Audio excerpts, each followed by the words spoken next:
It risks sectors, livelihoods and market withdrawal. Mr Speaker, the UK Spirits Alliance, wider food and drink sector warned this will disrupt supply chains. It will deter future investment and hamper growth. Will the Secretary of State accept it's unworkable, it's unenforceable? Will she act to protect the United Kingdom from this separatism? Secretary of State. Mr Speaker, I don't recognise what she is setting out, and I refer her to my previous answer. We believe that the UKIM Act exclusion that we've agreed in response to the Welsh Government is the most pragmatic way we can protect trade and support growth within the UK. Mims Davis. Or we could just not do it, as we say. We'll stay on this side. Wales, Mr Speaker, has both the highest unemployment and economic inactivity rates in the UK. Following the spring forecast, the OBR confirmed the Labour Chancellor's welfare spending will increase by a staggering 18 billion to 333 billion this year alone, up 5.8%. A staggering 15 billion every year across the next forecast period. Mr Speaker, given those figures, what specific measures is the Secretary of State taking to jumpstart confidence and boost economic growth in Wales so work pays and people see this government is not just about welfare dependency and bankrupting the country? Secretary of State. Well, the Conservatives strangled the Welsh economy with over a decade of austerity and neglect. Labour's economic plan is working. Wages are rising, inflation is falling and the economy is growing. They presided over stagnant wages, insecure employment and a broken welfare system. We're investing in our infrastructure, creating jobs, growing wages and building an economy that works for the people of Wales. David Chadwick, Liberal Democrat spokesperson. Thank you, Mr Speaker. Tourism is one of our key economic sectors in mid-Wales. And last year I visited Forest Fields in Radnorshire, a beautiful campsite, a beautiful family business that's been built up over generations. But now, Mr Speaker, Butte Energy are planning on building a wind farm on the other side of the hill from it with turbines that will be nearly as big as the Shard. So can she tell us if her government or her colleagues in Cardiff have conducted any economic impact assessment on the damage this will do to our economy in Powys? Secretary of State. Mr Speaker, I think we have this discussion and this exchange at every single Wales oral questions. We need to bring energy bills down. We do that by investing in renewable infrastructure. We create jobs in the process and we secure Wales's energy independence and the UK's energy independence. And bearing in mind the situation at the moment across the world, that is absolutely the right plan. Roberts. The spring forecast revising down of economic growth was made before the outbreak of war in Iran, but now the price of energy has spiked, with gas up close to 100%. If the war continues for even a few weeks, these costs will directly hit the pockets of people and businesses in Wales. So is the Secretary of State not astounded that Reform are cheerleaders for prolonging Trump's aggression in the Gulf, and agree with me that Wales can't afford the cost of Reform? Secretary of State. Wales certainly can't afford the cost of reform, and I would say they can't afford the cost of Plaid Cymru either. Roberts. I would have expected something a little bit more thought through from the Secretary of State, especially if we're actually looking at the economy of Wales. The Industrial Communities Alliance warns that the government's 70% to 30% capital to revenue split for the local growth fund will have dire consequences. It'll pull the rug out from under business support, training and employability services, and it will cost hundreds, if not thousands, of jobs across Wales. This includes organisations like the fantastic Porthi Dre in Caernarfon, who tackle hunger, food waste and loneliness, and they face the loss of key staff members thanks to her Labour government. Will she therefore commit to allowing greater spending flexibility to safeguard the very jobs we need to boost employment? The UK Government is investing more than £500 million in Wales through the new Local Growth Fund to help create jobs, growth and opportunity in communities right across Wales. This targeted long-term investment will drive economic growth, create jobs and put more money in people's pockets. I'm proud that we've delivered our manifesto commitment to restore the Welsh Government's decision-making role over these funds. Dr Ben Spencer. Question 4, please, Mr. Speaker. Minister.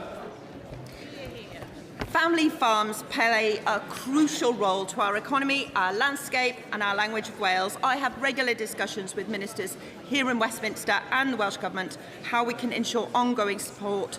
I also regularly speak to farmers, farming unions, continuing to build a true partnership, listening and responding to their needs. Speaker, international conflict and instability risks putting up food and fuel prices and risks our domestic food resilience. Instead of reviews and platitudes, we need action to protect our farmers and our UK food resilience. Will she take action and scrap the damaging family farm tax? Minister. This is a Labour government committed to supporting farms right across the country. I was with the new president of NFU Cymru, Abby Reader, just a few weeks ago in Wenbo, hearing how family farms, including hers, will be protected, and I will not apologise for being a listening government, striking a fair balance between supporting farms and businesses and fixing the public finances that his party wrecked when they were in government. Chair of the Select Committee, Ruth Jones. Thank you, Mr. Speaker. As you will be aware, Mr. Speaker, the Welsh Affairs Select Committee recently published its report into farming in Wales. We welcome the government's reforms to inheritance tax, but call for further work on the impacts of this change on Welsh family farms to protect our culture, our language and our amazing farm produce. So does the Minister agree with me that the Chancellor's changes to the thresholds for APR and BPR show that this Labour government is listening to Welsh farmers and our rural communities? Minister. I thank my honourable friend. She is absolutely right. We are a listening government, and we have listened to farmers right across the country and made the necessary changes to protect them, but also to fix our public finances, completely damaged, wrecked by the party opposite.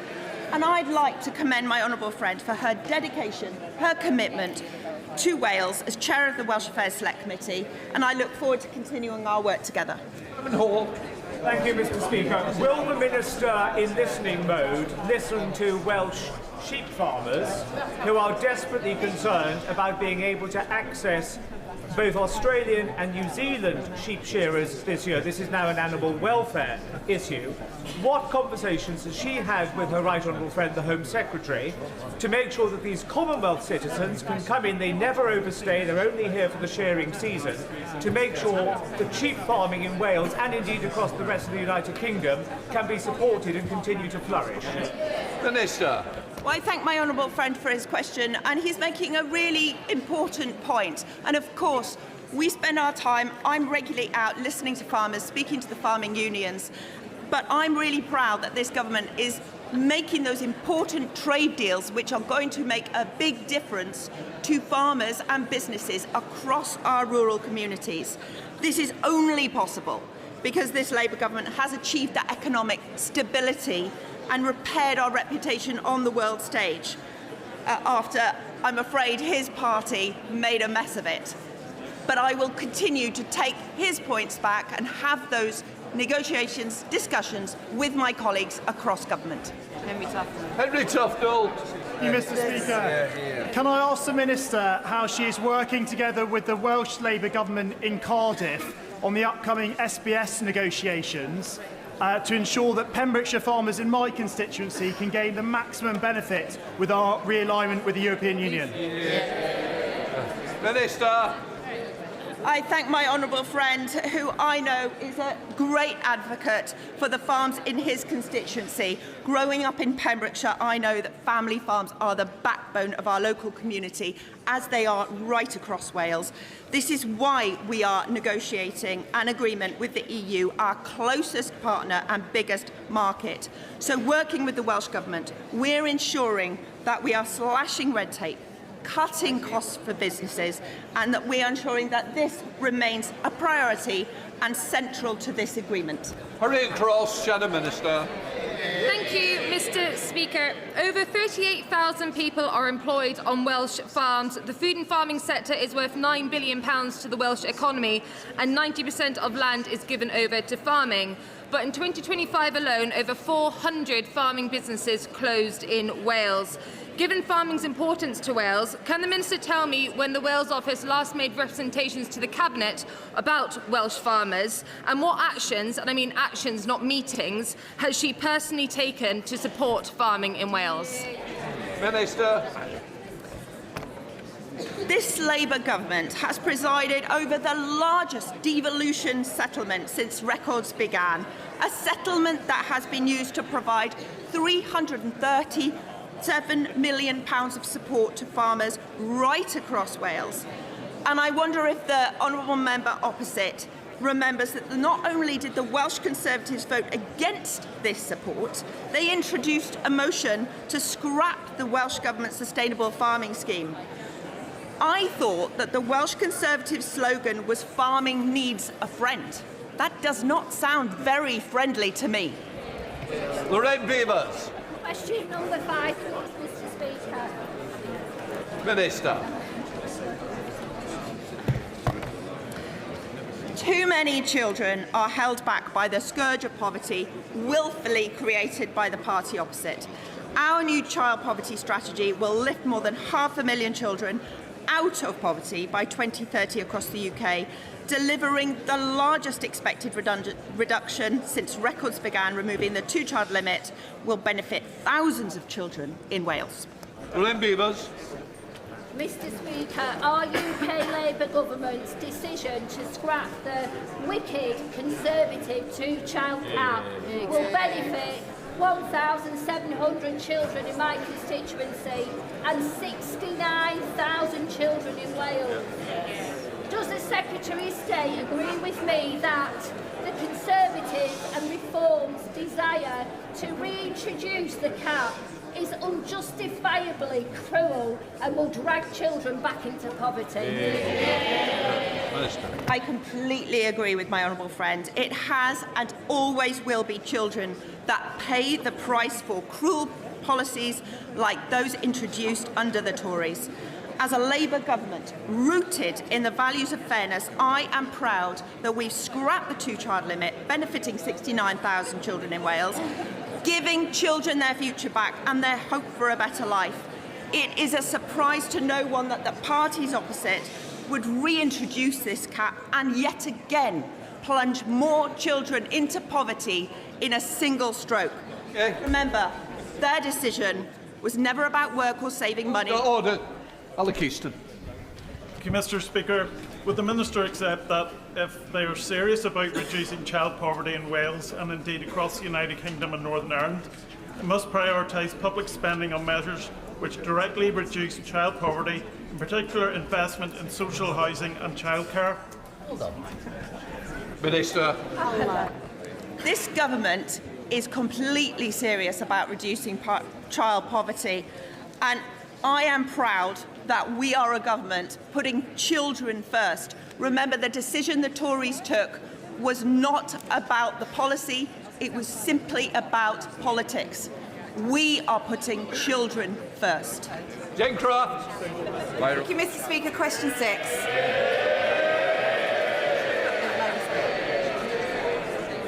Six.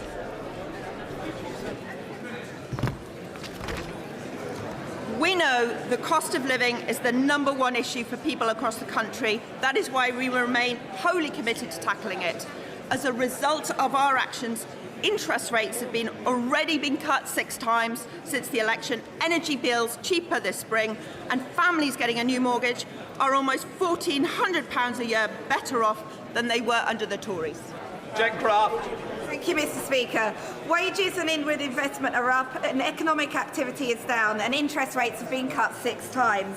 Labour's plan to lower the cost of living is clearly working, but we know that more must be done to put more money in people's pockets. Can the Secretary of State outline what steps she is taking to lower the cost of living? Minister, go through.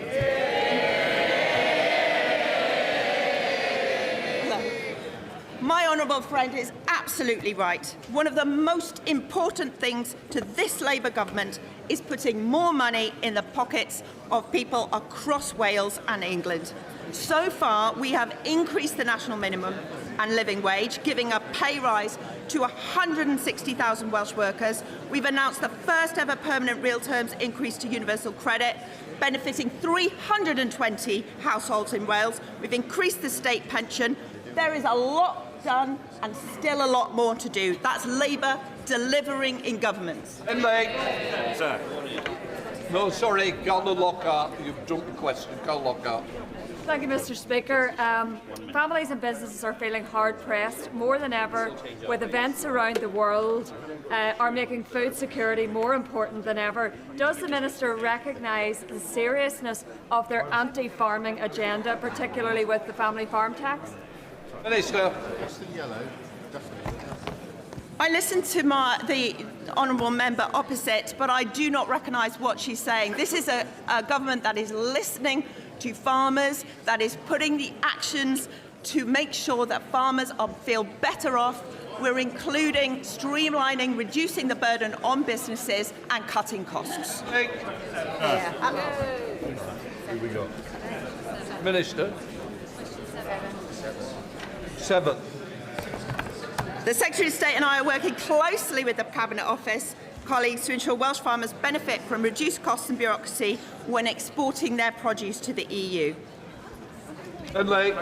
Speaker, Dr Amanda Gibson and a team of scientists at Aberystwyth University are leading research into how the BCG vaccine might be used to help control tuberculosis in cattle. I know the Minister will agree that this is essential work, but could she help ensure that the research is also considered as part of the UK's negotiations with the EU, so we can ensure that we don't have a choice between animal health and export? Minister. I was at Aberystwyth University just a few weeks ago. They are doing some excellent work, and it's fantastic. They're leading the way on a vaccine for TB in cattle. I know how devastating the impact of TB can be on farms and on cattle. We've begun negotiations with the EU on an SPS agreement. He wouldn't expect me to comment on those negotiations, but I will raise his question and these issues with the relevant colleagues. No question on Express Cut. Mr. Speaker, our recent trade deals with the EU, the UK, India and South Korea will reduce bureaucracy whilst giving us significant benefits to our constituents to these markets. Can my honourable friend outline what other benefits and other agreements we can see we will benefit from in the near future? Is it linked? Our trade strategy is prioritising deals that deliver real impact for Wales and businesses right across Wales and the rest of the country. This is only possible because this Labour government has achieved economic stability, repaired our reputation on the world stage after the Tories opposite made a complete mockery of it. Order. Before I come to Prime Minister's questions, and in light of recent exchanges in the Chamber, I'd like to remind members of the need for good temper and moderation in the language that they use in this Chamber. As Speaker, I am not responsible for the specific questions asked by individual members or for the answer given by ministers. So I encourage all members to engage in respectful debate, as our constituents would expect. We now come to Prime Minister's questions. Josh Fenton-Glynn. Number 1, please, Mr. Speaker. Prime Minister. Thank you, Mr. Speaker. The situation in the Middle East remains serious and volatile. This government will be resolute in our focus protecting British lives, bringing our people home and safeguarding our national interest. Mr. Speaker, today my thoughts are with the family and friends of Sarah Everard on this very painful anniversary. 5 years ago, I said her death had to be a turning point, and this government is committed to halving violence against women and girls. We are acting in our schools, our police forces, online and offline, to keep women and girls safe, to prevent boys and men becoming abusers, and supporting victims to get justice and closure. Mr. Speaker, this morning I had meetings with ministerial colleagues and others. In addition to my duties in this House, I shall have further such meetings later today. Thank you, Mr. Speaker. I'd like to echo the Prime Minister's comments on Sarah Everard and the situation in the Middle East. From the sound mixing desks made by Calrec in Hebden Bridge, to which brought the world its Winter Olympics coverage, to the valves made by Blackhole Engineering in Brighouse, which bring water to New York City, Calder Valley's specialist manufacturing is recognised the world over. It brings good jobs and sustainable work. But with 1/3 of engineers over 60, the last government left our manufacturing workforce facing an existential crisis. Will the Prime Minister please work with me to make sure that the new Growth and Skills Levy will support good quality manufacturing jobs in Calder Valley and across the country? Well, my honourable friend is right to champion brilliant manufacturers. Our modern industrial strategy is driving up standards, investment, jobs and growth. And our Growth and Skills Levy ensures we have the skills we need, supporting more short courses in critical sectors, including engineering. We're investing over £700 million to support thousands more young people into apprenticeships, in stark contrast to the 40% fall in apprenticeships starts under the party opposite. Kemi Badenoch, the Leader of the Opposition. Mr. Speaker, can I pay tribute to our brave servicemen and women in the Middle East during this very difficult period? Yeah. Our bases in Cyprus and Bahrain have now been attacked. The US has taken offensive action to destroy missile launch sites to defend British territory. Why will the Prime Minister not allow the RAF to do the same? Prime Minister. Mr. Speaker, can I make clear this is obviously an extremely serious situation, and I know the whole country is worried about the potential for escalation. They're worried about the impact on their lives, particularly when they see what's happening with energy. The family and friends of those who are caught in the region will be worried sick about them. And, of course, we've got civilians and military personnel at risk in the region. We need to act, therefore, with clarity, with purpose, and with a cool head. The protection of UK nationals is our #1 priority. And we're taking action to reduce the threat, with planes in the sky in the region, intercepting incoming strikes, deploying more capability to Cyprus, and allowing US planes to use UK bases to take out Iran's capability to strike. What I was not prepared to do on Saturday was for the UK to join a war unless I was satisfied there was a lawful basis and a viable, thought-through plan. That remains my position. That wasn't the question I asked him. Nobody wants to see an escalation. The fact is, Mr. Speaker, our bases, in case they don't realise, our bases have already been attacked. Iran is trying to kill our servicemen and women. He is catching arrows rather than stopping the archer. That's what we're talking about. Why is he asking our allies to do what we should be doing ourselves? We are, I would say to Labour MPs, we are in this war whether they like it or not. What is the Prime Minister waiting for? Prime Minister. Mr. Speaker, let me give a little more detail, because for a number of weeks now, we've been pre-deploying our capabilities to the region. In doing so, we've been liaising very closely with the United States, as the House would have expected. Therefore, radar systems were pre-deployed, ground-based air defence was pre-deployed, counter-drone systems were pre-deployed, and F-35 jets were pre-deployed. Mr. Speaker, that is why, since Saturday morning, multiple F-35s and Typhoons have been in operation not just in the Middle East, but across Cyprus. Further missions were flown overnight, Typhoons defending in particular Qatar, and F-35s defending other regional parties. We're resupplying our air defence missiles today. Wildcat helicopters with anti-drone capabilities will be in Cyprus this week, and HMS Dragon will be deployed to the Mediterranean. And of course, in agreement with the US, they're using our bases to conduct the operations to strike Iranian missiles and launchers. Mr. Speaker, that is the action that we are taking. That is the agreement that we've reached with the United States to protect our nationals. Mr. Speaker, the Prime Minister has read out a long list. It is not enough. He says that we are pre-deploying. The one ship which we are sending, HMS Dragon, is still in Portsmouth. The fact is the Type 45s cannot take out incoming missiles. This is not enough. He's read out a long list. The people who understand know it is not enough. He should be doing more. Yesterday, the Chancellor could have given more money to defence. Instead, I don't know why they're laughing. I don't know why that's funny. Yes, not funny. Yesterday, the Chancellor could have given more money to defence. Instead, she gave more money for welfare. Their priorities are all wrong, Mr. Speaker. Their priorities are all wrong. They can chanter as much as they like. The fact of the matter is that the war in Iran is happening now. So, order.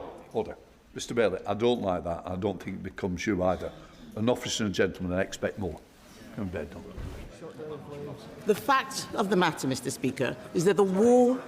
I can lip read as well. So please, let's learn something. If not, you'll learn the way out. Kemi Badenoch.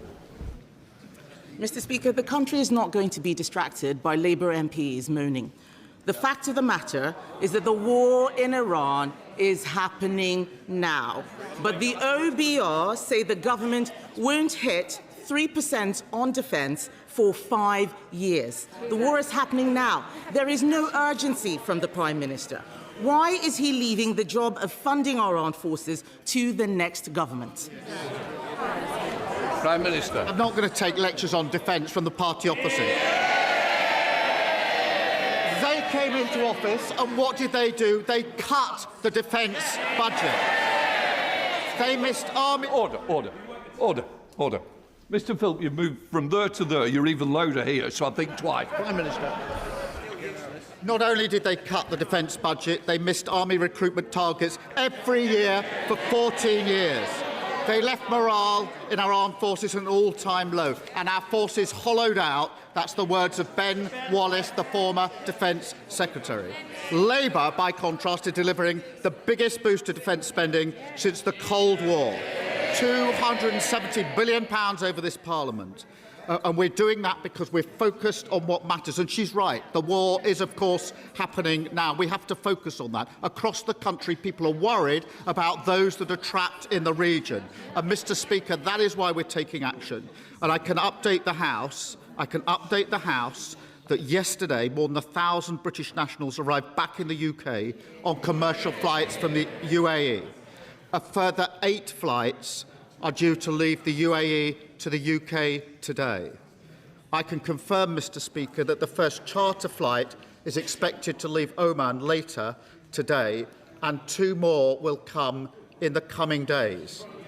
The country really does want to know this. I'm sorry.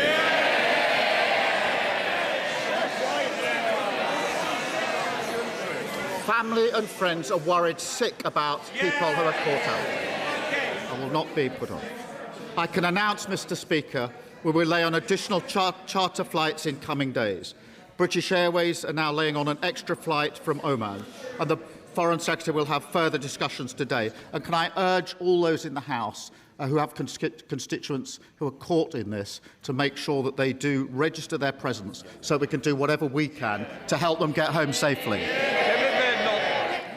Mr. Speaker, I wasn't asking about evacuations. I was asking about defence spending. He needs to focus on the question he's being asked, not the statement that was prepared in the bunker. He stands there telling us that he's spending more money on defence. They're saying it. No, he isn't. In fact, they are cutting defence spending by £2.6 billion from the MOD budget this year. And that's why there are no Royal Navy warships in the Middle East, Mr. Speaker. In June last year, he should ask his Defence Secretary for the numbers, because that is what's happening. In June last year, Mr. Speaker, the government promised that its plan for funding our armed forces would be ready by autumn. In autumn, they promised it would be ready by the end of 2025. It is March 2026, and still nothing. So can the Prime Minister tell the House when his defence investment plan will finally be published? Prime Minister. Well, I'm sorry she's not interested in how people caught in the region are going to get home. I think for the vast majority of people watching this PMQs, that'll be the single most important thing on their mind. They cut defence spending, we're increasing defence spending. And we're doing that, Mr. Speaker, because we've stabilised the economy. Yesterday, the Chancellor announced inflation was down, interest rates down, borrowing down, debt down, investment, living standards growth up. Now, I know the Leader of the Opposition doesn't understand that. The Shadow Chancellor clearly doesn't understand that. Although I do have to thank him that in what's been a very difficult week, he provided some excellent unintended stand-up comedy in his response to the Chancellor yesterday.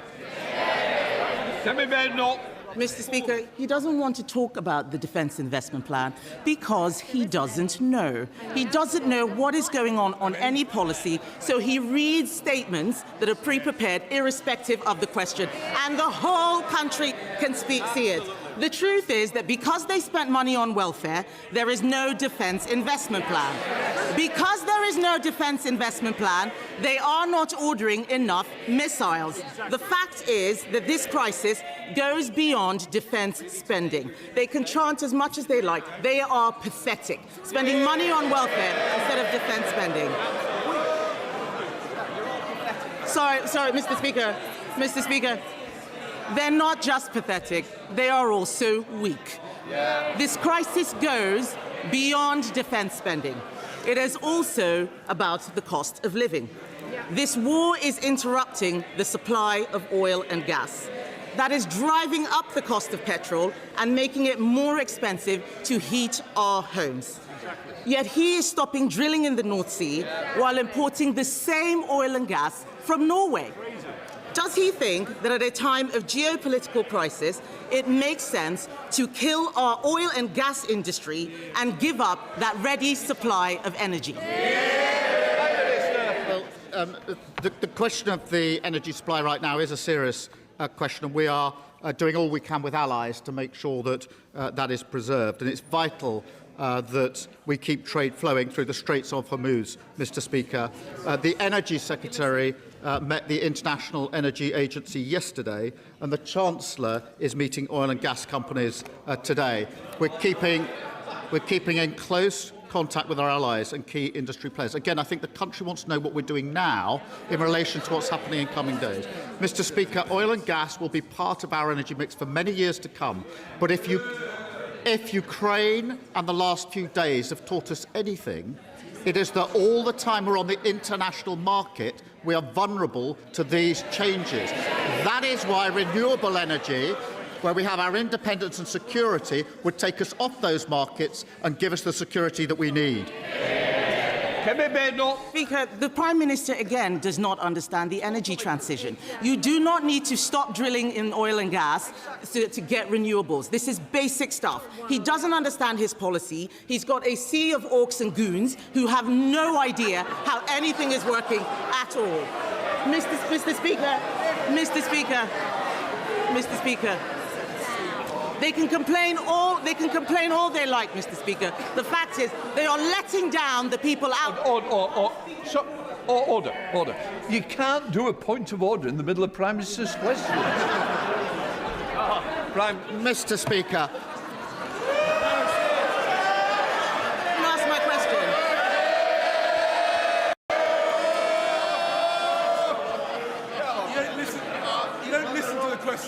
Mr. Speaker, the situation in Iran shows this Prime Minister has the wrong priorities. When it comes to defence, it's someone else's job. When it comes to welfare, they find the money. When our bases are attacked, they call the lawyers. When our energy security is under threat, they stop drilling in the North Sea. Mr. Speaker, the truth is, or in fact, Mr. Speaker, after last week's by-election, isn't the truth that he isn't the truth, they might not like to hear it, but they are going to hear it, Mr. Speaker, whether they like it or not. Is it not the truth that he is prioritising his job security over our national security? Mr. Speaker, I spent the week protecting British lives and our national interest. Mr. Speaker, moments like this define a leader of the opposition. They can either step up, act in the national interest and show that they're fit to be Prime Minister, or they can expose their utter irrelevance. She has chosen the second. Thank you, Mr. Speaker. Can I thank the Prime Minister for his leadership and his cool head on the situation in Iran? Prime Minister, the leasehold system is legalised extortion. Last week, I met with dozens of my constituents, their leaseholders and their tenants' residents associations. They're all telling me the same story. Every single month, they're paying hundreds of pounds while their service charges keep skyrocketing. They're trapped between bad managing agents and a system that is broken. Can the Prime Minister tell me what this Labour government is doing to right this wrong once and for all? Prime Minister. Well, I know my honourable friend has been fighting for her constituents and holding management companies to account. Our reform bill will end the broken, outdated leasehold system and make the dream of home ownership real. Mr. Speaker, we're capping ground rents, delivering transparency on service charges and scrapping the presumption that leaseholders pay landlords legal costs. Our focus is on saving people money and giving them more control of their home and creating a fairer housing system. Sir Ed Davey, Leader of the Liberal Democrats. Thank you, Mr. Speaker. Can I associate myself with the Prime Minister's remarks on Sarah Everard and the need to do far more to tackle violence against women and girls?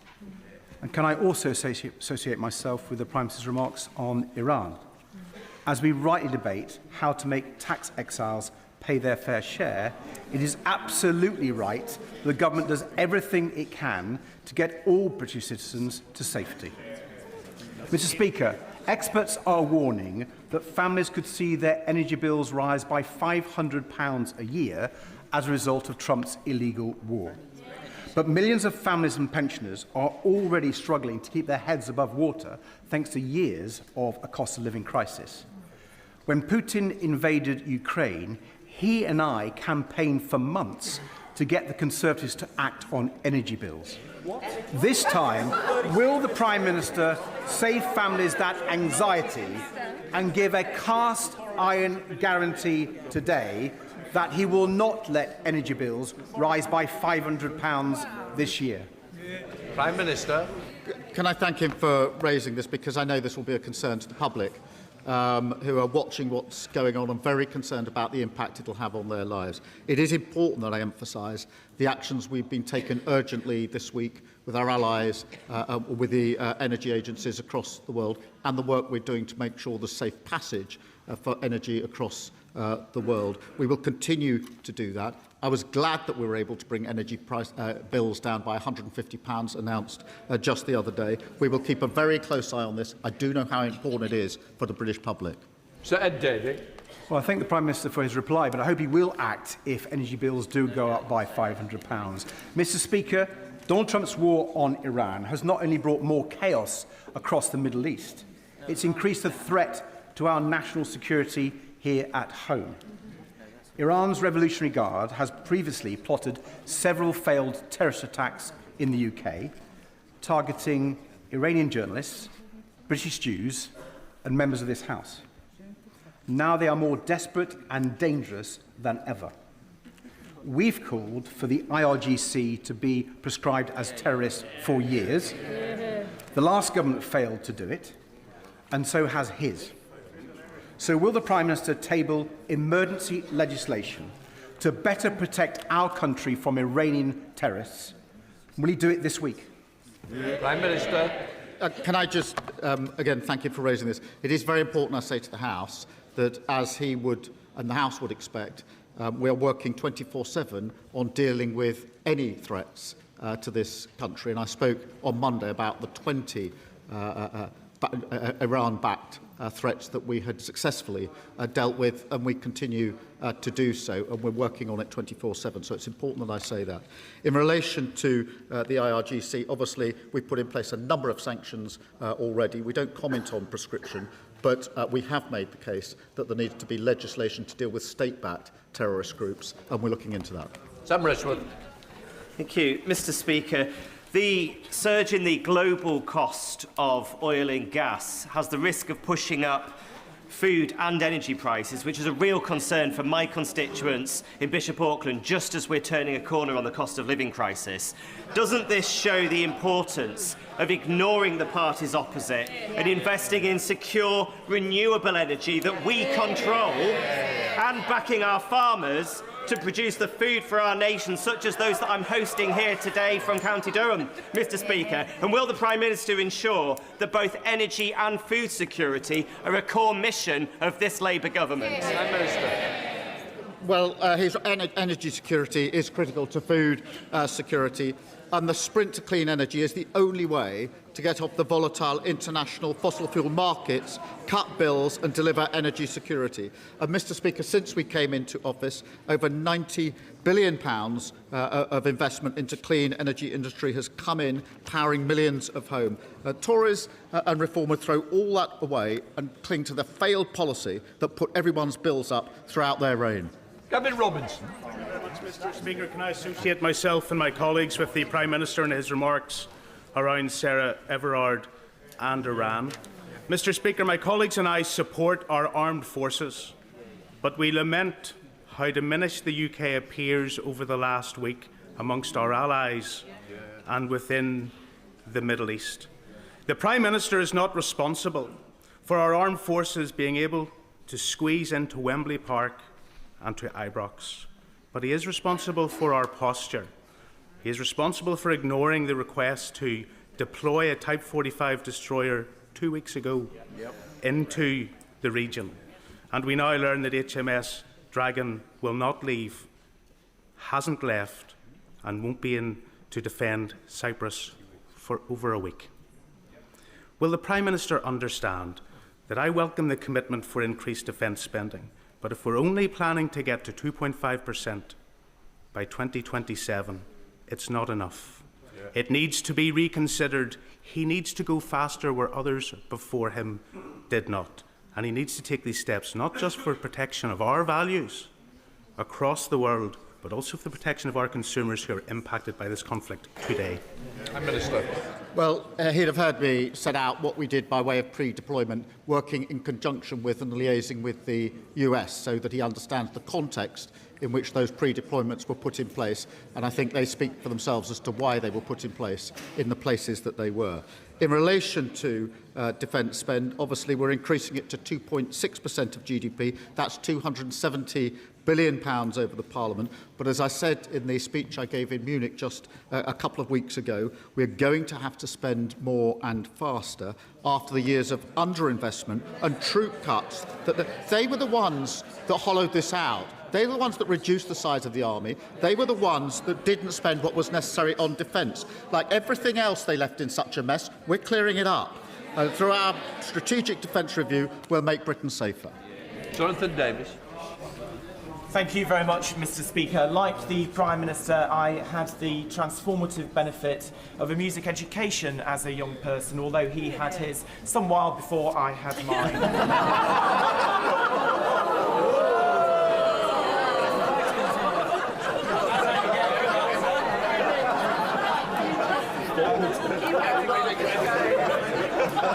After more than a decade of declining music in schools. The government's new National Centre for Arts and Music Education and measures coming through the curriculum review will ensure that more young people benefit from the opportunities that my right honourable friend and I both had.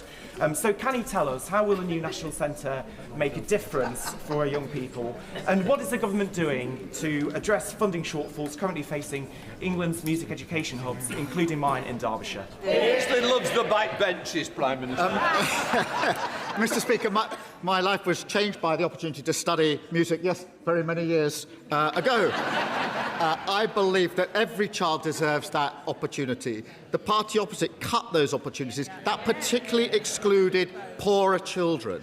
And now they call creative arts courses a dead end. I totally disagree. They're the lifeblood of the creative industries that showcase Britain around the world. And the new National Centre will launch this year, and Labour is investing in music hubs so every child has the same opportunities to enjoy music, to learn music, and to learn the skills that music brings them for life. Gagan Mahindra. Thank you, Mr. Speaker. In my constituency, the Lib Dem-run Three Rills District Councils failed for years to submit an adequate local plan. They now have a ministerial direction, and prime Greenbelt land faces a serious threat from this government's harmful planning policies. How does the Prime Minister expect me to explain to my constituents that while I consistently defend our Greenbelt, the Lib Dems' incompetence has made it vulnerable to its destruction by this Labour government? Prime Minister. Mr. Speaker, this Labour government is changing the planning regulations so that we can get on and build the homes that we need across our country. Their failure was the failure to do so, but I must applaud him because at least he's had the decency to accept some of the failures of the last government. On Send, he said, "My government didn't do enough on this. It's awful." And he said his party should hang their heads in shame. He's absolutely right about that. Dr. Rosanna Arling-Khan. Thank you very much, Mr. Speaker. The suitability and financing of temporary accommodation needs addressing urgently. Children arriving on my shifts in A&E with breathing problems due to mouldy rooms in their temporary accommodation has become a grim reality. And since 2019, 74 homeless children have died due to the conditions of their temporary accommodation. And meanwhile, councils are facing a £4 billion black hole funding hole, huge hole, if the government subsidy remains frozen. Every death is a tragedy, and I'm sure the Prime Minister will agree with me that an urgent review needs to happen to investigate the financial shortfall and help guarantee safe homes for every child in this country that is in temporary accommodation. Well, I thank her for her question. We inherited an appalling situation with a record number of households in temporary accommodation. Every child deserves a safe and secure home. Mr. Speaker, we're investing £950 million in the Local Authority Housing Fund to increase supply of quality accommodation. We're banning Section 21 no-fault evictions, introducing a new, stronger, decent home standard, and investing £39 billion to deliver the homes that families need. Forster. Thank you, Mr. Speaker. Last month I visited my old school, Woking High. I saw classrooms built in the 1960s that were meant to last 20 years, but are still in use and being held together by gaffer tape. I visited my old music classroom. I nearly fell through the floor and I saw a hole in the roof. I can still remember the stench of mould. That classroom was condemned last year. Please will the Prime Minister agree to come to Woking High with me to see how bad it really is and ensure that my old school urgently gets the financial support it needs to ensure that in the 21st century my young constituents can be educated in a school they deserve. Yeah. Can I thank him for raising this case, which will be a real concern for his constituents, and I'm sure the party opposite will have heard the reality of what they did over 14 years of destroying everything in this country. We are fixing that, and I'll make sure that he gets a meeting with the Minister to discuss further. Len Stewart.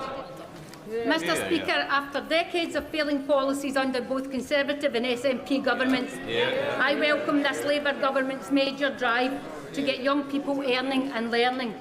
In my constituency of Ayr, Carrick and Cumnock, By working with Ayrshire College and the Pride and Place Board, we have finally a chance to break this cycle and bring real youth-focused regeneration to our high streets through the DWP Youth Initiative. Will he meet with me to discuss this important issue, and will he support making Ayrshire a priority for a DWP youth hub? Mr Speaker, the party opposite left 1 in 8 young people not earning or learning. We're not, and we'll tackle it.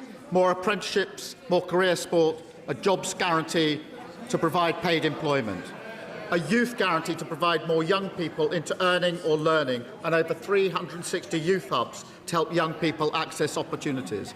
My honourable friend makes a strong case, which my honourable friend, the Work and Pension Secretary, I know has heard, and I hope will be good news for her later this year. Bacon. Mr Speaker, the United States of America is our most important international strategic ally. Does the Prime Minister believe that his dithering and equivocal response to events in the Middle East this week has made that relationship stronger or weaker? Minister. Mr Speaker, the American planes are operating out of British bases. That is the special relationship in action. British jets are shooting down drones and missiles to protect American lives in the Middle East on our joint bases. That is the special relationship in action. Sharing intelligence every day to keep our people safe. That is the special relationship in action. Hanging on to President Trump's latest words is not the special relationship in action. Thank you, Mr Speaker. In 2018, this House legislated to allow the prescription of medicinal cannabis for children with drug-resistant epilepsy, a campaign spearheaded by my good late friend Hannah Deacon for her son Alfie. Yet many families are still paying around £1,300 a month due to conflicting guidance from multiple agencies. Does the Prime Minister recognise that this isn't the will of the House, and will he agree to work with me and the Secretary of State for Health to secure a modest £2 million required for an observational study to relieve these families of this unacceptable burden? Minister. Hannah Deacon's campaign for her son Alfie was remarkable, and I know how much she's missed, and I thank my honourable friend for continuing to campaign. We are investing £8 million in clinical trials on cannabis-based medicines for conditions like drug-resistant epilepsy, and I want to see patients accessing safe, effective medicines and new treatments as quickly as possible. Thank you, Mr Speaker. The Government's proposed terms of reference for the inquiry into rape and grooming gangs are fatally flawed, as victims and survivors have pointed out. They won't address the role that race and religion played in motivating these crimes. They won't lead to prosecutions for those involved in the cover-up. And they won't even investigate all cases, only a select few.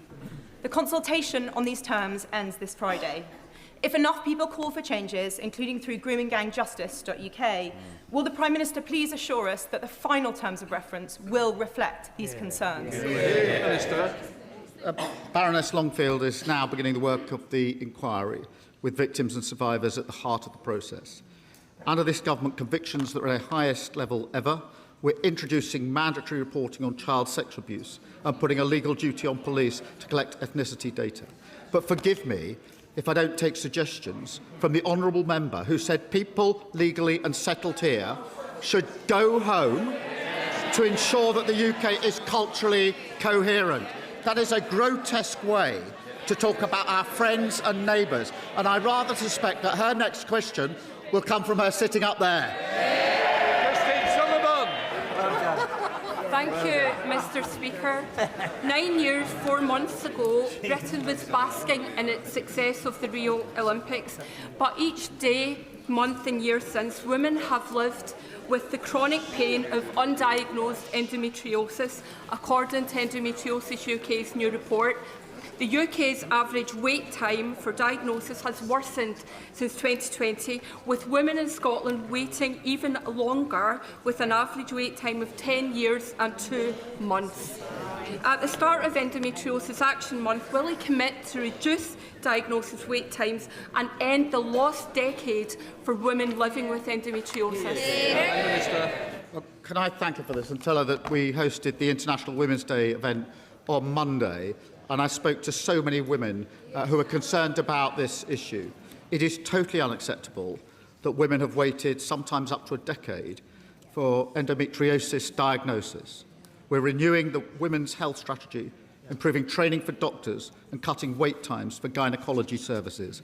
These will be prioritised through NHS Online or investing in research on how to improve diagnosis and treatment. Thank you very much, Mr. Speaker. After his inept and failed coup against the Prime Minister last week, Anas Sarwar announced Labour's Scottish new campaign slogan. It wasn't into the abyss, it was rather the inspiring hold your nose and vote Labour. But with the stench of the Mandelson scandal still in our nostrils and the stink still emanating in the Labour Together affair and just the general whiff of rot hanging over this doomed Prime Minister after his hammering at Gorton and Denton, isn't it the case for Scottish voters that some smells are simply too unpleasant to ignore? Prime Minister. Anas Sarwar has been asking his party to be honest about the political pressure they applied at the Queen Elizabeth University Hospital and taking the action that's needed to reassure patients and families. This scandal shows how much Scotland deserves change with Anas Sarwar. Thank you, Mr. Speaker. In my constituency of Watford last week, several amazing charities held their annual sleep out. They raise awareness of homelessness with people signing up to sleep outside at Watford Football Ground. Over 120 people raised over £15,000 of vital funding, and over 200 attended, including the volunteers. Watford FC Community Sports Education Trust, New Hope, Hearts Young Homeless, One YMCA, Dens and Hand on Heart did a fantastic job. Britain's Got Talent semi-finalists Electric Umbrella were on hand to give a performance to participants. Will my right honourable friend congratulate their efforts and outline what the government is doing to end the scourge of homelessness? Can I thank him for raising this, because everyone deserves a safe place to call home. And let me pay tribute to all of the organisations working to tackle this. We're investing a record £3.6 billion into our national plan to end homelessness. That includes, Mr. Speaker, boosting the supply of temporary accommodation, record funding for tackling rough sleeping and ending inappropriate use of B&Bs for families, and no-fault evictions, which we know drive people to homelessness. Final question, Zoe Franklin. My constituent Hannah tragically ended her life using a substance purchased from overseas. Following her death, the coroner issued a prevention of future death report containing specific recommendations. Since 2019, Molly Rose Foundation has identified at least 65 similar cases where coroners have made recommendations to separate government departments. Progress on these issues has been slow, and vulnerable people continue to be left at risk as a result. Will the Minister set out what steps the government will take to ensure systematic oversight of coroners' reports and their findings, and will he support proposals for an independent national oversight mechanism to track trends in preventable deaths and ensure lessons are learnt so that future lives can be saved? Prime Minister. I thank her for raising the individual case and the general cases and reassure her we are working on the very issue that she's raised. Thank you. Point forward to Katie Lamb. The Prime Minister has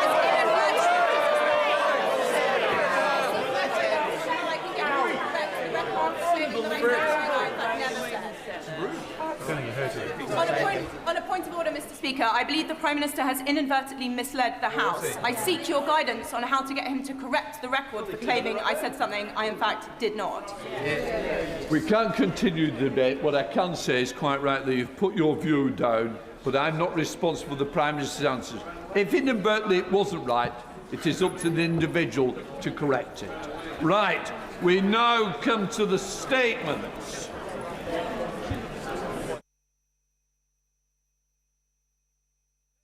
Sir Jarvis. With your permission, Mr. Speaker, I would like to make a statement regarding 3 arrests that took place this morning as part of counter-terrorism policing investigation into suspected National Security Act offences. I can confirm that this relates to China. I can also confirm that this relates to foreign interference targeting UK democracy. Mr. Speaker, for reasons that you will understand, it would not be appropriate for me to comment on any aspect of what is now a live investigation. It is absolutely critical that we do not hamper the work of the police or prejudice any future legal processes by what we say in this House today.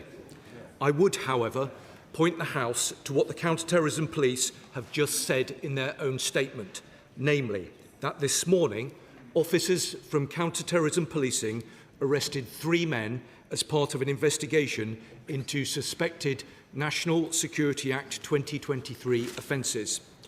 All 3 men were arrested on suspicion of assisting a foreign intelligence service contrary to Section 3 of the National Security Act. Of course, any decision as to whether to proceed with a prosecution would be a matter for the Crown Prosecution Service. Now, Mr. Speaker, this government stands resolute in our resolve to counter foreign interference activity targeting the UK from any state actor. The government has been consistent and unambiguous in our assessment that China presents a series of threats to the United Kingdom. We remain deeply concerned by an increasing pattern of covert activity from Chinese state-linked actors targeting UK democracy. This involves attempts to obtain information on UK policy-making and interfere with our sovereign affairs.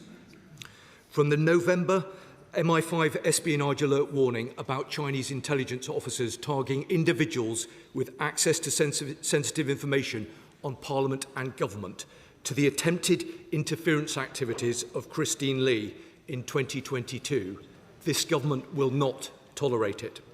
And I can confirm to the House that British officials have formally démarched Chinese counterparts in London and Beijing about these allegations to raise our strong concerns. However, as this is a live investigation, it would not be appropriate to comment further. But let me be clear. If there is proven evidence of attempts by China to interfere with UK sovereign affairs, we will impose severe consequences and hold all actors involved to account.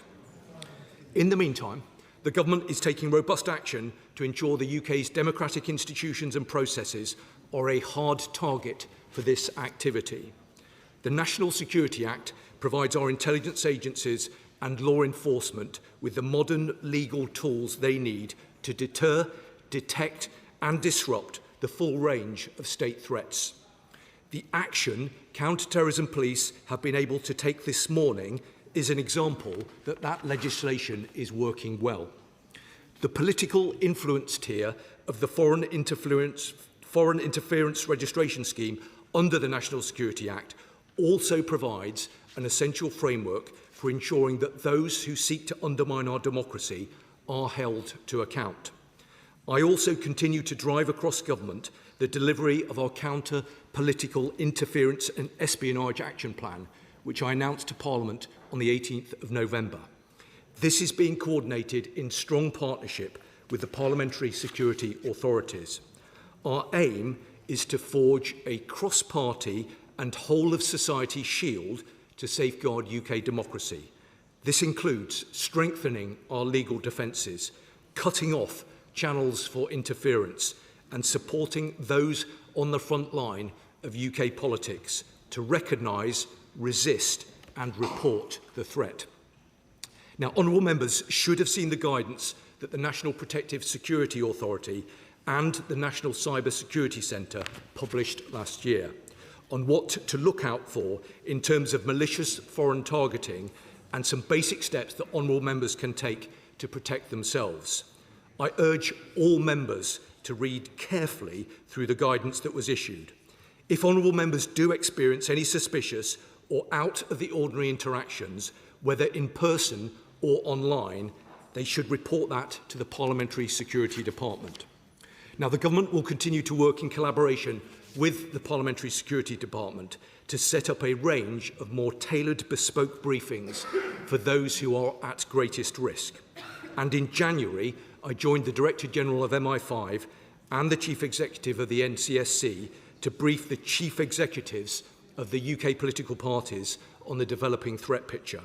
And I can confirm that officials are now focused on developing a programme of work to engage with the UK's think tanks and non-profit sector to discuss the threats that they face from foreign interference. Our intent is to work with them to strengthen their resilience, ensuring their hard-won reputations and networks are not exploited by our adversaries as platforms for covertly influencing UK public discourse and policy making. Mr. Speaker, in February, we introduced the Representation of the People Bill, which will further strengthen safeguards against foreign interference through political funding. Our proposed bill includes introducing tougher rules for donor recipients to conduct risk assessments before accepting donations, as well as increasing the powers of the Electoral Commission to ensure that it has the tools necessary to fulfil its duties. And the Government eagerly awaits the report of Philip Rycroft, following his independent review of regulations and safeguards against foreign financial interference in UK politics. The review was commissioned to rigorously test the financial safeguards we currently have in place and will specifically consider safeguards against illicit funding streams, including the use of crypto assets. The review findings will be delivered to the Secretary of State for Housing, Communities and Local Government and myself by the end of this month, and I can confirm that recommendations, where appropriate, will inform the Representation of the People Bill. We are also working on new powers to counter foreign interference, including a prescription-style tool to disrupt proxy organisations undermining our security. Mr. Speaker, it continues to be in our long-term strategic interest to engage with China. We are engaging with China confidently and pragmatically on areas where engagement is in the UK's national interest: climate, global health, trade, scientific research, but also on illegal migration and serious organised crime, just to name a few areas.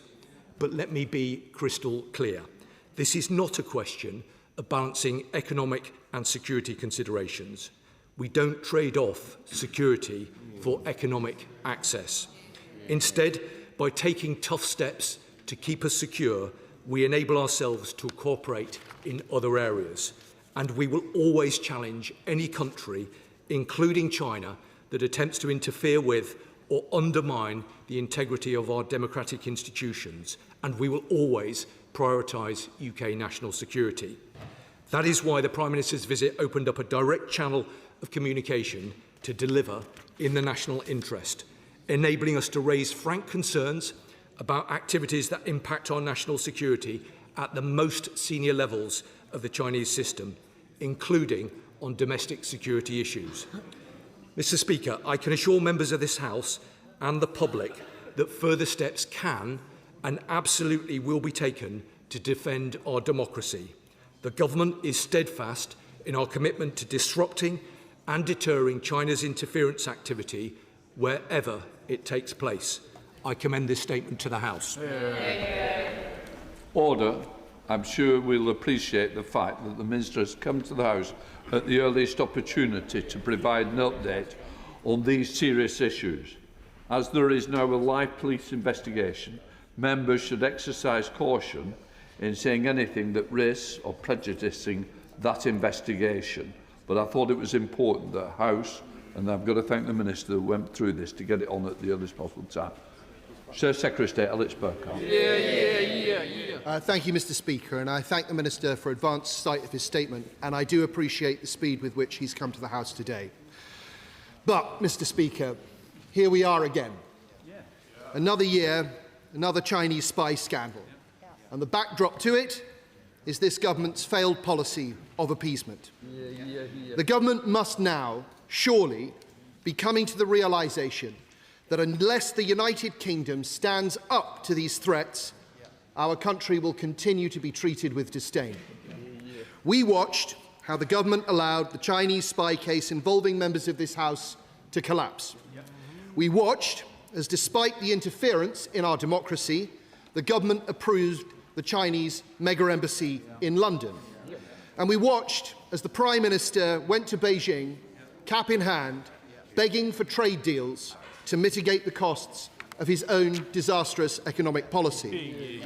We in this House watched as these things happen, and the Chinese state watched too, and saw that it could act with impunity. And the Minister says that there is no trade-off between democracy, our democratic and national interests and security interests and our economic interests. But I'm afraid that is exactly what has happened.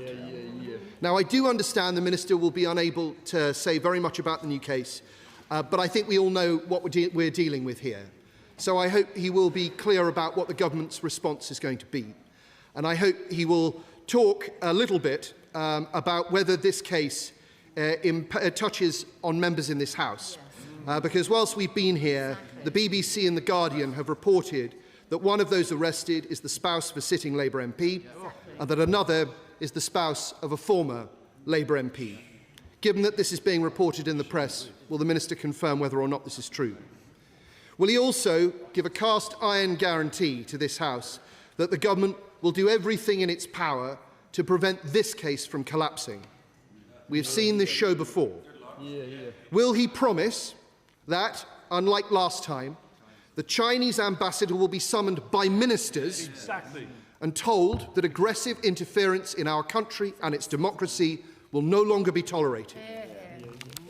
And will he, actually, Mr. Speaker, I should say how right you were to deny that ambassador access to this House? Will he also commit to placing China now on the enhanced tier of foreign influence registration? The Minister says that China presents a series of threats, but during the last spy scandal, the government refused to say the crucial words, that China posed a risk to our national security, and they wouldn't publicly accept that China was opposed or hostile to the interests of the United Kingdom. Can he really accept that can he now accept that this position is no longer tenable? The Minister says that if there is proven evidence of attempts by China to interfere with UK sovereign affairs, the government will impose severe consequences and hold all actors involved to account. Look, we sincerely hope that this is true. But it wasn't true last time, Mr. Speaker. And so here we are again. And we will, unless this government finally steps up, be back here time and time again. Thank you, Mr. Speaker. Well, can I thank the honourable gentleman for his response? I mean, I'm grateful to him for acknowledging the speed at which the government has sought to brought forward a statement. And I know that he and right honourable and honourable members will understand that there are very strict limitations in terms of what I can say about what is obviously now a live police investigation. But let me also say that I hope I speak for all sides of the House when I say that these are the most serious matters that require us as a House to put the protection of our democracy above any political point scoring, and that is the way in which we should approach these proceedings. Now, he's sought, for reasons that I understand, to critique the government's position, and I understand why he sought to do that. But I can say to him that I am confident in the government's response to this incident and to our wider agenda on countering political interference.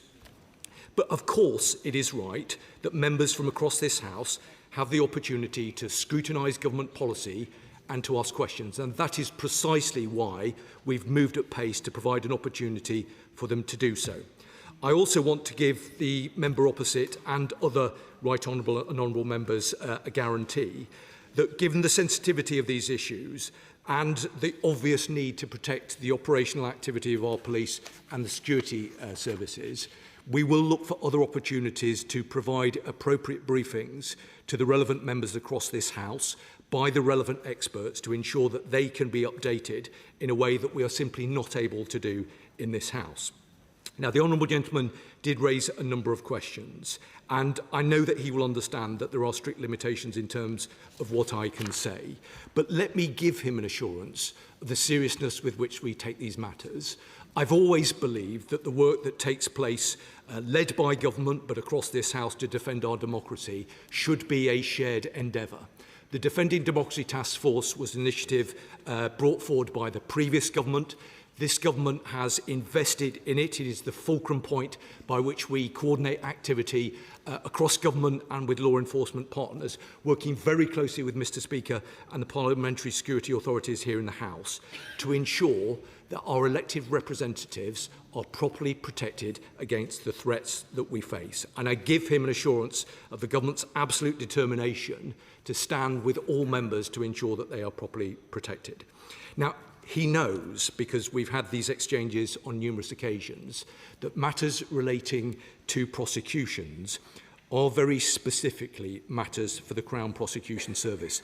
And it isn't for ministers from the dispatch box to opine and to make judgments on them, because the CPS is rightly independent of government.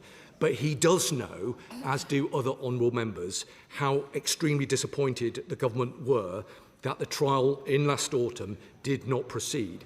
Clearly, as he will understand, there is a crucial difference in that charges in that particular case had been brought forward under the Official Secrets Act of 1911. But I am confident that the National Security Act of 2023 provides the robust legislation that we need to address the threats that we undoubtedly face. The honourable member mentioned FIRS, and I understand why he decided to do so. FIRS is an important capability that comes from the National Security Act. It is still a relatively new tool, and we're seeking to ensure that we are able to derive the maximum capability, the operational capability from it. But I can say to him that we haven't made any final decisions as to whether we will be placing other countries on the enhanced tier, but we keep that under very close review. Mr Speaker, as I've made clear, this government will simply not tolerate attempts to interfere in our democracy. We've already taken tough action to strengthen our defences against foreign interference, and we will not hesitate to take further steps where they are necessary. Mark Weston, Chair of the National Joint Security Committee. Thank you, Mr Speaker, and can I thank the Minister for his immediate update to the House, given the recency of this breaking news. He'll know, of course, that the Joint Committee on National Security Strategy did its report into the case of Cash and Berry and made certain recommendations. Of course, the 2023 Act is now fully in place, which, of course, was post the original Act undertaken allegedly by Cash and Berry. But would he agree with me that with the essence of the grain of rice strategy pursued by China, that we're going to see many, many more cases, potentially such as this, where there is this evidence, intelligence gathering undertaken by the Chinese, and as they seek to undermine our democracy and political system? Well, thank you, Mr Speaker. I'm grateful to him and his committee for the important work that they do, and I'm very grateful for the report that they published, and he will have seen the comprehensive response that he got from the government. Let me say to my honourable friend, Mr Speaker, that what we want to do and what we are doing is ensuring that the United Kingdom is the hardest possible target to those who would seek to interfere in our democracy. That is why we are investing in the processes of the Defending Democracy Task Force. That is why we commissioned the Rycroft Review. That is why I announced the Counter-Political Espionage Action Plan. There is a lot of work taking place across government, working with law enforcement to ensure that we are protecting our institutions and our elected representatives.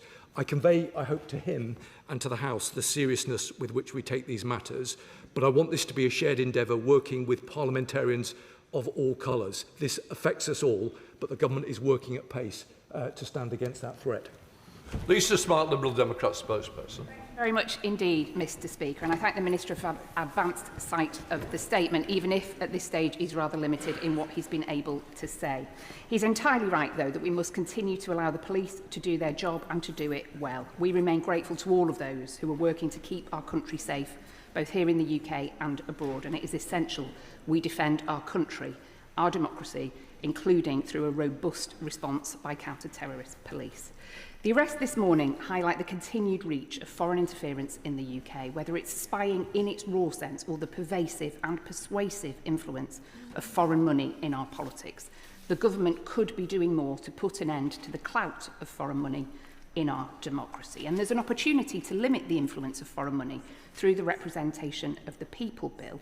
But a spotlight on corruption has made clear provisions in the bill as it stands, looking at company revenue rather than profit, can be easily exploited and far too easily gamed to allow foreign money in, and this must stop. The Security Minister mentions the Foreign Influence Registration Scheme in his statement, but, and not for the first time, Mr Speaker, wasn't able to mention any plans he has to add China to the enhanced tier. Yep. How many times must we all come to this House to hear a report of further rounds of arrests under counter-terrorism legislation for this government to take this action? Does the government plan to review its decision to allow the building of the Chinese mega embassy? And will the government go further to stop foreign money being funnelled into our democracy, including an absolute donation cap and a ban on those who have worked for foreign regimes from making donations at all? Well, Mr Speaker, I'm grateful to her, and let me take the opportunity on behalf, I'm sure, of all members in this House to thank those for the vital work that they do to keep our country safe. They are the best of us, and our national security is underpinned by their endeavours. She raised, I think, 3 important points. She's right to raise concerns about foreign money in our politics. The government does take these concerns incredibly seriously. It's precisely why we have commissioned Philip Rycroft to conduct at pace an independent review into this issue. Now, she may be aware that we debated these matters in Westminster Hall just a couple of weeks ago. I encouraged her party colleague to make formal representations to Mr Rycroft. I'm grateful for her confirmation that they've done that. That is very much appreciated, because this is an important body of work that will provide recommendations to the Secretary of State for MHCLG and myself in the next couple of weeks in time to inform the representation of the People's Bill. So this is a very timely piece of work and a very good opportunity to ensure that that bill provides the protections that I think collectively we want it to. She mentioned FERS, and I understand again why she does so. FERS is a useful tool, but it is still a new tool, and we are working to make sure that it provides the maximum operational capability, and we're looking very carefully at how we can use it to best effect. She also mentioned the embassy. Again, I understand why she does. So she knows the government's position with regard to the embassy. Again, I'm a bit limited in terms of what I can say about that because of ongoing legal proceedings, but I refer her to the remarks that I made previously. There is a strong national security case for the embassy. She will have noted, I know, the letter that was sent to government from the Director Generals of MI5 and GCHQ, and I am confident that that is the right thing to be doing. Alex Burrows-Custis. Thank you very much, Mr Speaker, and I want to thank the Security Minister for his statement and for all the work he does on the Defending Democracy Task Force. And put on record my thanks to the law enforcement authorities, national security agencies and so on.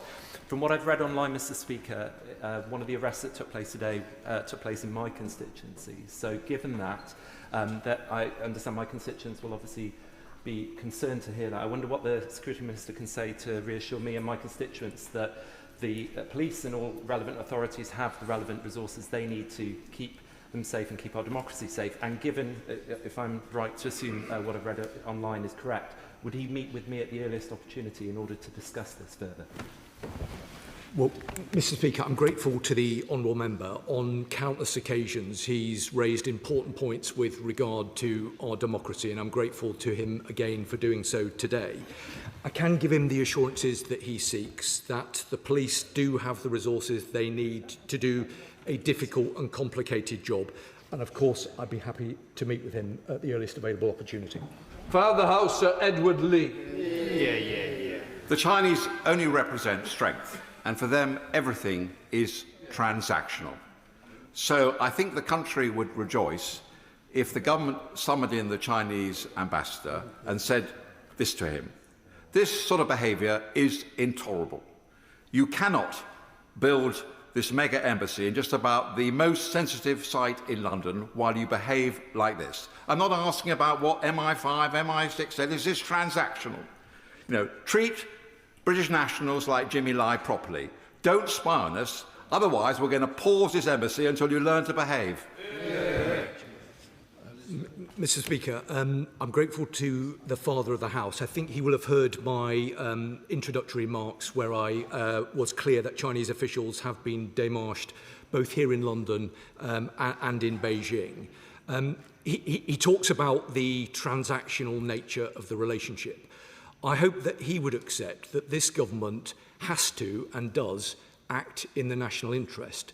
There are absolutely areas where we need to cooperate with China, and I referenced some of them, but that does also include some areas within the law enforcement space, whether that is illegal migration, whether that is serious organised crime, whether that is narcotics trafficking. So I honestly think it would be naive of anyone, and I'm certainly not saying that the Father of the House was putting forward this view, but it would be naive of anyone to say that we shouldn't be having some kind of functional working relationship with China. But as I was crystal clear in my opening remarks, national security is the first priority of this government, and we will do everything we need to do to safeguard our country and safeguard our democracy. Speaker, the conflict in Iran is deeply concerning, and I was glad to see that the government's flights are set to leave the Middle East tonight. What more can myself and my colleagues do to protect the safety of those stuck in the region and from bad faith actors? I'm not quite sure it's relevant. Karen Bradley. Thank you very much, Mr. Speaker. Given the vulnerabilities of members of Parliament, can I urge the Security Minister to work with the parliamentary authorities to not just pass information to members of Parliament, but work proactively with members of Parliament to make sure we are all aware of the risks that are posed to us and the steps that we need to take to ensure that we are not exposed to interference from foreign states? Mr. Speaker, the Chair of the Select Committee is absolutely right. I hope that she understands the seriousness with which we take these matters. I spend a lot of time working with the Defending Democracy Task Force to ensure that we've got the protections in place that we need. That isn't just about elections, it's about our democracy on an enduring basis. The relationship with this House and with Mr. Speaker, and I know that honourable members know how seriously Mr. Speaker takes these matters, is a close working relationship. I will always make myself available to talk to colleagues about any matter of concern that they might have. There has been quite a significant amount of guidance that's been issued over the last few months. I really would encourage members of this and the other House to engage with the materials that have been published, but where they have further concerns, to raise them through the Parliamentary Security Department and with myself. Thank you, Mr. Speaker. I thank the Minister for his update on this difficult case. Now, in his statement, he did confirm that the government is working on a prescription-style tool to disrupt proxy organisations undermining our security, quoting from the statement there. When will this tool be ready? And does it include the recommendations set out by Jonathan Hall? Well, Mr. Speaker, I'm grateful to the honourable member, and I think he raised this matter with the Foreign Secretary just yesterday, and he's right to do so. He will know that the government commissioned Jonathan Hall to look at the legislative framework, given the concerns that we had that there wasn't an appropriate legislative tool to prescribe a state-backed organisation. Mr. Hall has made a number of recommendations, all of which have been accepted by the government. He will understand that I'm not able to talk, and I'm conscious that the Leader of the House is sat here, and he will not expect me to talk about matters relating to parliamentary business.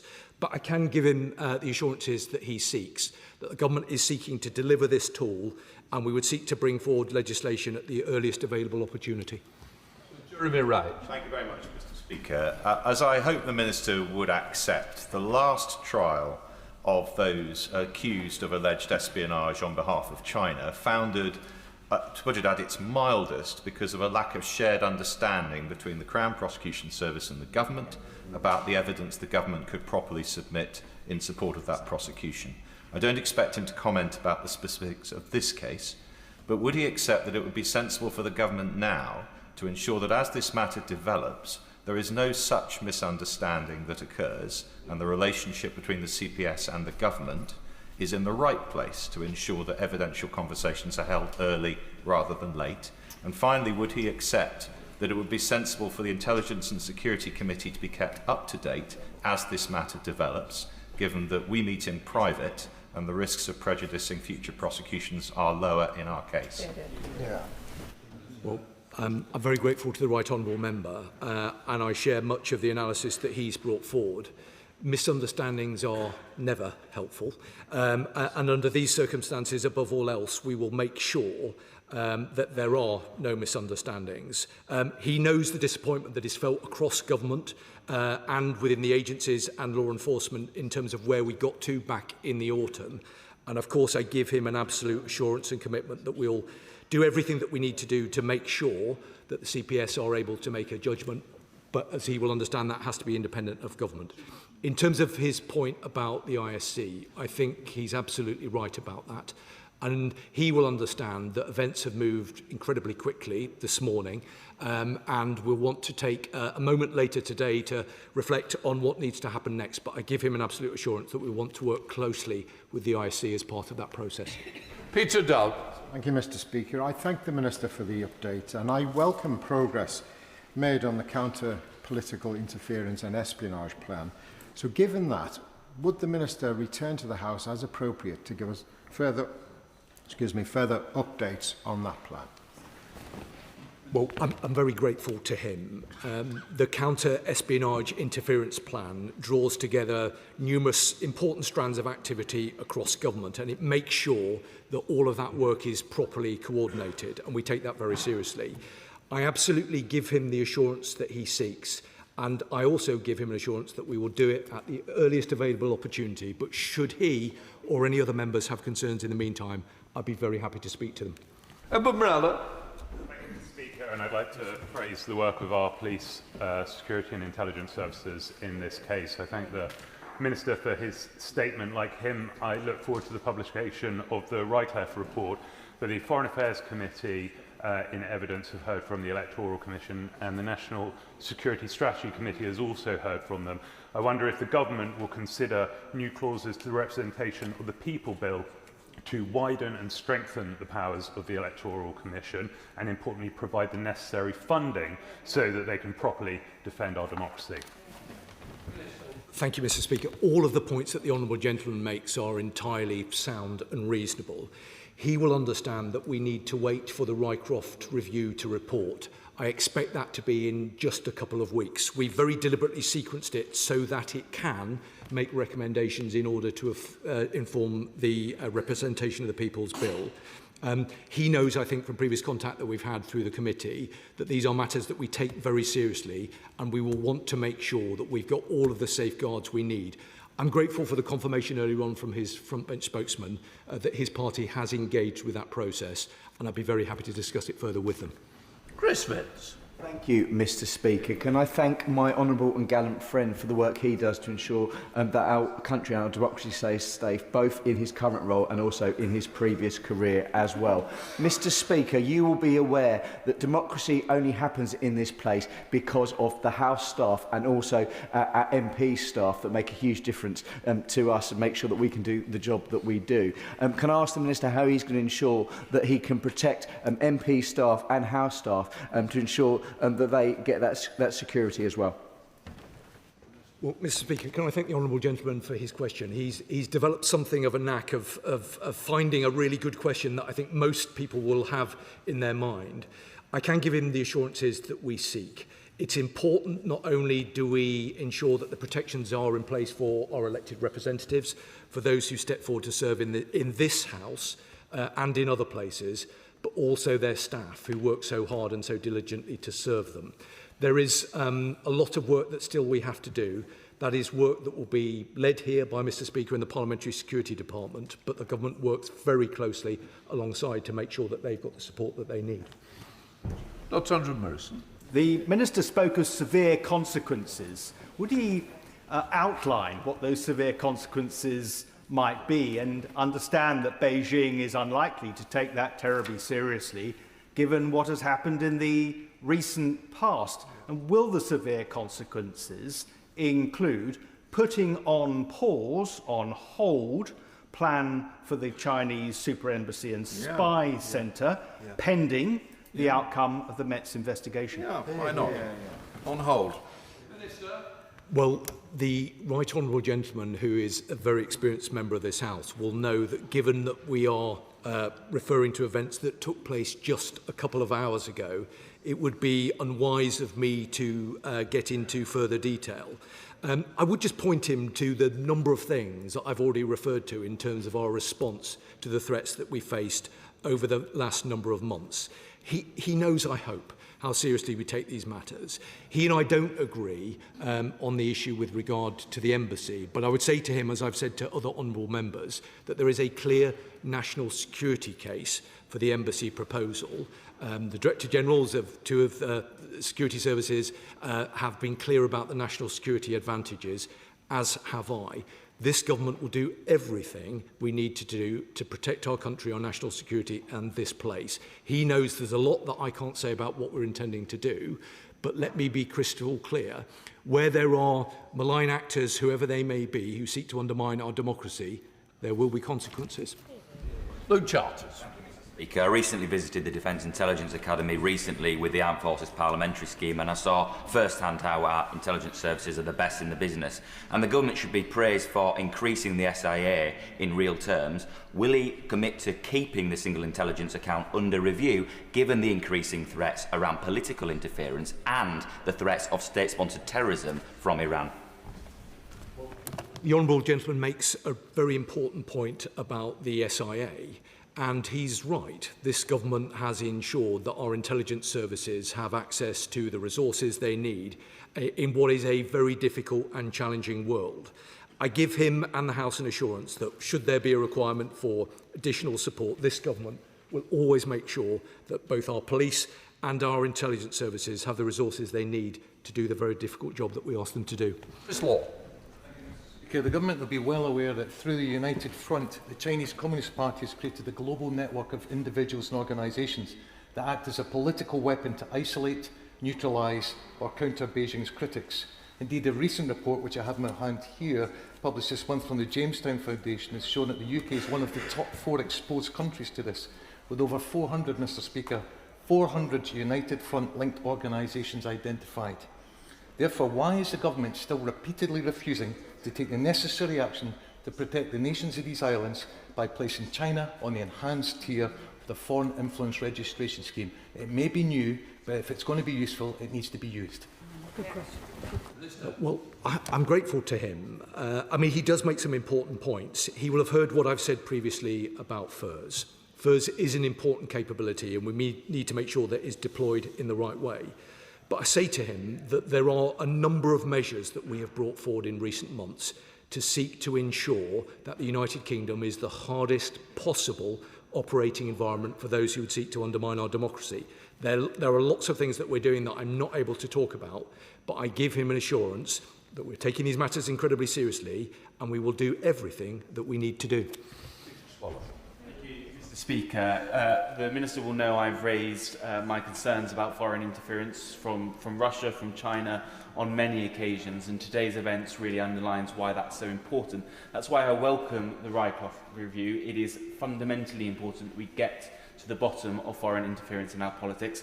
My only concern is that because the Rycroft review is specifically looking at financial interference, it may not have the scope to get the full facts of the matter. So if that does prove to be the case, will the Minister commit to doing everything in his power to make sure that we have further work on this so we do know the full extent of foreign interference in our democracy, in our elections and in this place? Well, Mr Speaker, he's right to raise this and he's consistently done so. I do think that the Rycroft review provides a very important opportunity to stocktake these threats and challenges and work out how best we are going to respond. But I absolutely give him the assurance that he seeks, that if there are measures not contained within the review, and I wouldn't want to prejudge it, of course, we will keep an open mind about what more we need to do. We do have a number of powers already that we need to make sure that we're using to maximum effect. But where there is a requirement for new legislation, new powers or additional resources, we won't hesitate to bring them forward. Dr Kieran Millen. As the Minister has said, at the heart of this is the question of whether our enemies and malign actors fear the consequences of hostile acts against us, which is why many of us say that the embassy should be paused. But why would the Chinese be worried about consequences to spying when this week another malign actor attempted to kill British armed forces personnel attacked sovereign territory and suffered no consequences. What lesson does the Minister think China will take from our failure to defend our own territory from military attack? Well, the honourable gentleman has raised his concerns and he's entitled to do so. I do think it was important, and many would not necessarily agree with this, that the Prime Minister went to China in order to have frank conversations relating to our national security. People should understand that if they seek to commit criminal acts or to undermine our democracy or attack our country or undermine our democracy, there will be consequences, and this government will make sure that this is the hardest operating environment. Richard Tice. Thank you, Mr. Speaker. I recently made a submission to the Rycroft Review about my concerns about Chinese communist regime influence on the Labour Party. The Minister will understand, given that we now understand that the partner of a sitting Labour MP and the partner of a former Labour MP have been arrested today, the Minister will understand why I shall be updating that review ahead of my meeting with the Rycroft Review next week. Could the Minister confirm whether or not the Rycroft Review can take account of these arrests, or whether it will need to be extended until charges are not made? Well, Mr. Speaker, I'm very grateful to the honourable gentleman that he's taken the opportunity to contribute to the Rycroft Review, not least because he and a number of his colleagues have an expert insight into the consequences of foreign interference, and I hope he's very much taken the opportunity to reflect on that and to feed that into the review. The review itself, of course, is being conducted independently by Philip Rycroft. He will report by the end of this month, which means, and of course it is independent, there is absolutely time and space for him to reflect on any events that have taken place recently. This is an important piece of work and it will inform government policy, not least in terms of cracking down on some of the foreign money, well, all of the foreign money that should not be in our politics. Again, it's a matter that honourable members in his party know quite a bit about. Harry. Mr. Speaker, China is a risk, and we've got so much evidence of that. But despite this, the Secretary of State for Energy Security has signed an energy deal with China, which gives them cooperation with us on batteries, on offshore wind, on cables, on inverters. It effectively gives them access to our energy grid, and this is a massive risk. As Security Minister, was he consulted by the Secretary of State for Energy Security about this deal before it was signed? She raises an important point, Mr. Speaker. I can give her and the House the assurances that we've got checks and balances in place to ensure that decisions such as the ones that she's referred to are made in a way that enables our continued national security. We work collaboratively across government. It is a system that we inherited from the previous government, but we will do everything that we can to make sure that we are taking informed judgments. Where it's appropriate to take judgments that will aid economic advantage, of course we will do so, but underpinning all of that will be decisions to ensure that we make sure that nothing undermines our national security. Luke Taylor. Thank you, Mr. Speaker. I'm sure I join all colleagues in this chamber to share my shock at the news this morning, but also the disgust at the news that the Chinese state had targeted the partners of sitting and former MPs. So, from a personal perspective, can I ask that the government and the Minister ensures that those who are affected are supported for this utterly outrageous targeting of those closest to them? Returning to the practicalities of what that may imply, can he reassure us all around the chamber that if through the inquiries any suggestion that information was accessed through a sitting or former MP that may well have affected the decision-making of the government, particularly towards the Chinese embassy, that that decision will be paused, will be reviewed and potentially reversed? Well, Mr. Speaker, I know that the honourable gentleman understands that I can't comment about the specifics relating to individuals. I can say to him that, along with the Director General of MI5, I briefed the chief executives of political parties here in the UK just recently, including his own party. One of the points that was made at that briefing is that people who are involved in politics shouldn't make a view that it is only people who serve in government or in particular kind of positions of authority and responsibility who are a target. all of those who are involved in the wider political ecosystem are in play here. And that is an important message for people in this and outside of this place to understand. I'm grateful for the other point that he made. He knows the government's position with regard to the embassy. There's nothing more I can say about that now. Dr. Neil Shastri. Thank you very much, Mr. Speaker. And I know how seriously the Minister takes national security, and he will feel keenly any interference with our democracy. But the 4,500 Hong Kongers who live in the borough of Solihull will take cold comfort from the words that officials have been demarched. Can the Minister guarantee that the Chinese ambassador to the UK will be summoned by the Foreign Secretary for an interview without coffee? Well, I'm grateful to him, and he's right. I do take these things incredibly seriously, and I'm grateful to the point he made about Hong Kongers in his constituency. I mean, I can say to him that I have personally raised concerns regarding the arrest warrants and bounties directly with Chinese authorities, and he will have heard the remarks that I made earlier on with regard to officials being démarched. The Hong Kongers have an important role and play an important contribution in our country. He knows the government's position with regard to transnational repression. A lot of work has taken place through the Defending Democracy Task Force to make sure that people are and feel like they're protected. If he thinks there's more we should be doing, I'd always be very happy to discuss it with him. Leasehold. It's a source of concern that 2 of the 3 men arrested were arrested in Wales, and that they have close associations with the Labour Party. Given that the Senedd goes to the polls in just over 2 months, in the shadow, of course, of the Nathan Gill scandal, what support is to be given to the Electoral Commission to ensure that there are sufficient resources to safeguard those elections against the growing threat of foreign interference? Well, she's right to raise the importance of the work that the Electoral Commission do. They are a key member of the Defending Democracy Task Force, and we work very closely to make sure that they've got the powers that they need to do the difficult job that's asked of them. She will understand, obviously, that the Rycroft Review and the representation of the People's Bill will not provide legislative change in advance of elections that are taking place in May, which is precisely why we're working very closely with the devolved institutions, and we will be having further contact with them over the coming weeks in order to ensure that the important elections that are taking place around the country in May take place in a fair and free environment. That's what we all want to see. Mr. Speaker, can the Security Minister confirm whether the partner of the sitting Labour MP arrested on espionage charges of spying for China had a parliamentary pass? Well, I'm disappointed that the Honourable Gentleman didn't ask me about furs, because he's consistently done so, and I always enjoy our exchanges. He will understand I have come here at extremely short notice in order to provide an update to the House. I can't get into the operational details of matters that took place just a few hours ago. Just to reassure you, the answer is no. Carl Locker.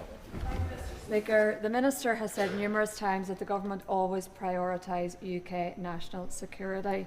Those words ring hollow whenever we think of the Chinese embassy and the fact that this government has granted a mega embassy close to underground cables carrying highly sensitive data. Surely, in light of these highly concerning developments, this government should actually show courage, strength and leadership, and with immediate effect revoke the decision in the interest of national security. With great respect to the Honourable Lady, and I always listen very carefully to what she has to say, because she represents a part of the United Kingdom that I have a long-standing interest in. But she's not right to say what she says about the embassy. I refer her to the comments that have been made by the ISC, comments that have been made by the Director Generals of our security services. The arrangement that underpins the Chinese embassy involves the reduction of the diplomatic estate in London from 7 sites down to 1. I hope, when she looks at it in those terms, the Honourable Lady will understand that there are national security advantages from this proposal. Dr. Luca. Thank you, Mr. Speaker. A Member of Parliament's partner has been accused of spying for China. Now, the Minister's been asked several times, has the Foreign Secretary or the Home Secretary specifically asked and summoned the ambassador to come and explain themselves? If not, Why not? The honourable member, I think, will have heard from my opening remarks that Chinese officials have been démarched both in London and in Beijing. I hope that he will also understand that we are referencing events that happened earlier this morning. Speaker, as Home Secretary, I delivered the National Security Act largely because of the threat posed by China.